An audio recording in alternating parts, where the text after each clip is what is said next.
United we stand, divided we fall.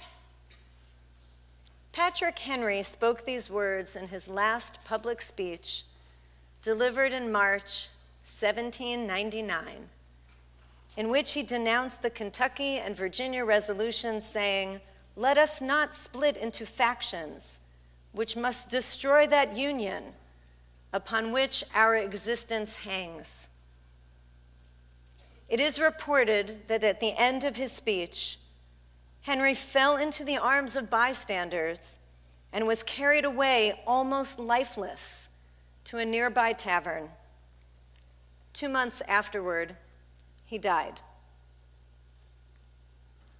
Patrick Henry may have borrowed this now famous phrase from an ancient Greek storyteller named Aesop, or perhaps he got the idea from Moses, whose famous last speech to the people of Israel that began in Deuteronomy 29 reminds them to stand together as one people in order to enter into the covenant with God so that they will be firmly established in the land of Israel. And like Patrick Henry, shortly after concluding his speech, Moses died. So it seems appropriate to me that we, along with the majority of Reformed congregations, read this description of Moses sealing the covenant between God and the people of Israel from the Torah on Yom Kippur morning, when we stand before God ourselves, wearing white, the color of shrouds, fasting, mimicking death, as each of us atones alone, yet together as one community, hoping to be sealed in the book of life. Let's listen to a few sentences of Moses' last speech in his own words. Atem nitzavim hayom kulchem, lifnei Adonai Elohechem. You stand today, all of you, before Adonai your God. Rashechem, Shivtechem, Ziknechem, Veshotortechem, Kol Ish Yisrael, your heads, your tribes, your elders, and your officials, every person of Israel. Tapchem Neshechem V'gercha, Asher Bekerev Machanecha, your children, your women, and your stranger within your camp. Mechotev etzecha ad shoev memecha, from the one who cuts your wood to the one who draws your water. Okay, now let's break it down, examining these words to see whether they contain any relevant lessons for us today. Atem nitzavim hayom kulchem. You stand today, all of you. I mean, now you're sitting, but you were standing a minute ago. You stand, all of you. Is this true? What about those for whom it is difficult or impossible to stand? For some, standing up quickly, even when not fasting, causes lightheadedness. For others, standing when the ark is opened for a long spell causes discomfort or pain. How can we ensure that those among us who have mobility issues or simply difficulty standing are included within our community without being singled out? One way is to use language that demonstrates awareness and sensitivity when we ask the congregation to rise. Maybe you have noticed that Rabbi Alter usually says, "Please rise if you are able or comfortable," while I usually say, "We rise in body or in spirit." In this way, we acknowledge that some of us need to remain seated, lifnei Adonai, before God. Of course, not all challenges are outwardly obvious, and sometimes we miss the opportunity to include those with invisible challenges that they may be trying to keep hidden. Many among all of us are experiencing hearing loss or visual impairment. These are not issues related only to aging. And I've learned that they can be a source of embarrassment to some people who are facing these challenges. I used to feel awkward speaking into a microphone and really disliked the sound of my amplified voice. I was that person who used to say, "You can all hear me, right? I don't need to use the mic." That was before I was diagnosed with nodules on my vocal cords, and I worked with vocal therapists over months, several times over years, to avoid surgery. Now, I'm less embarrassed to admit how stubborn and wrong I was about my own health challenges than I am to admit how oblivious I was to the needs of other people, that there were other people, my students, who needed me to use the mic so that they could hear me. I never want anyone who feels self-conscious about needing an accommodation to have to ask for one. And that is why I'm such a nudnik about asking all of us to use the microphone whenever we're together. There are other visible and invisible challenges and many other ways that we, individuals who make up all of us, differ from each other. Some of us are neurodivergent.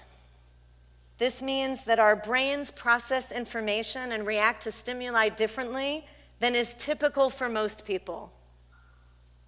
We are diverse in our appearance, possessing bodies of different shapes and sizes. Some of us have tattoos and piercings or other body modifications. We are racially and ethnically diverse people, gender and sexually diverse people, some of whom are gender non-conforming or non-binary and use they/them pronouns.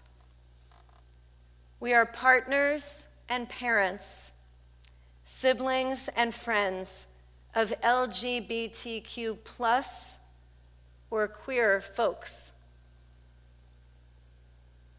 You, all of you, Temple Kole Emeth, is Moses' way of saying y'all. Or all y'all, which I've always found to be a bit redundant, but now I realize is definitely inclusive. Don't take my word for it. Instead, let's look at just a few commentaries, which offer both old and new wisdom about diversity and inclusion. First, a medieval rabbinic commentary from 13th century France. Some of you may remember that on Rosh Hashanah, I introduced you to the biblical commentator Chizkuni. I love Chizkuni, whose book is a compilation of the writings of 20 other rabbinic scholars or more. Chizkuni writes, "Atem nitzavim hayom kulchem, you stand today, all of you. Kulchem, all of you, regardless of your social standing in the community, are equal. Lifnei Adonai, facing Adonai." Now, there's a little Hebrew wordplay going on. Lifnei means before. That's how I translated it before Adonai, before God. But Pnei Adonai is the face of God. All of you, regardless of your social standing in the community, are equal. Lifnei Adonai, facing God. Before God, each of us is equal because God sees each of our faces as a reflection of God's self. Similarly, we're meant to see God's reflection when we see each other's faces. Reading Chizkuni's take on facing Adonai and seeing God in each other's faces made me think of the words of a song that I used to hear on the radio all the time. When I see your face, there's not a thing that I would change, because you're amazing just the way you are. It's true. I thought of Bruno Mars. So I'm really grateful to Rabbi Alter, who reminded me about the writings of Emmanuel Levinas, a 20th century French philosopher of Lithuanian Jewish descent, who taught, "The alterity or otherness of the other, as signified by the face, is something that one acknowledges before using reason to form judgments or beliefs about him." Levinas developed a theory of justice based not on disinterested equity, but on the summons we feel in the event of meeting the face of the other, of seeing another person's face.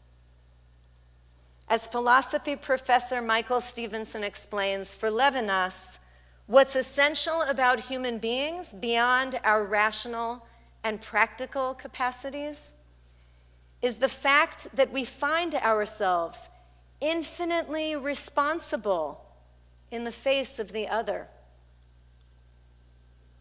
I wonder if Levinas was influenced by Moses' last speech, in particular by a commentary found in Midrash Tanchuma, composed in Talmudic times, sometime between 150 and 750 CE, published by Solomon Buber in Ukraine in 1885. "You stand this day, all of you, lifnei Adonai, before Adonai your God, Rashechem, Shiftechem, Ziknechem, Veshotrotechem, your heads, your tribes, your elders, and your officials. Although I have appointed for you heads, judges, elders, and law officers, you shall all be equal before me, since it is stated, Kol Ish Yisrael, every person of Israel." Midrash Tanchuma offers an additional interpretation of Kol Ish Yisrael, saying, all of you people of Israel are responsible for each other. Tapchem, nishechem, your children, your women, not only the great ones among us, but also the vulnerable ones. V'gercha asher bekerev machanecha, and the stranger within your stranger, gercha, your stranger within your camp. Jews by birth, Jews by choice, those of other faiths or no faith. Mechotev etzecha ad shoev memecha. From the one who cuts your wood to the one who draws your water, people of all socioeconomic status. It is therefore stated, Kol Ish, every person. And then Midrash Tanchuma makes an observation about people that I believe is spot on. People might be inclined to show kindness and compassion only to those who are kin or akin to them. But the Holy One is not like that. As it says in Psalms, Tov Adonai lakol, v'rachamav al kol ma'asav. God is good to all, and God's compassion is over all God's creatures. Midrash Tanchuma acknowledges that while we may not always behave as though we see God's face reflected in each other, our ideal is to regard ourselves as responsible to and for one another. Sure, it's human nature to make snap judgments when we encounter those we find to be different from ourselves. Our brains may actually be wired to do this. And we can't always control our emotional gut reaction. What we can control is what we say or do in the next moment. We can choose compassion over judgment, connection over exclusion. I want to call your attention to a local nonprofit, Compassionate Atlanta, whose founder, Leanne Rubenstein, happens to be Jewish, but has created an organization that is steeped in compassion for all humans.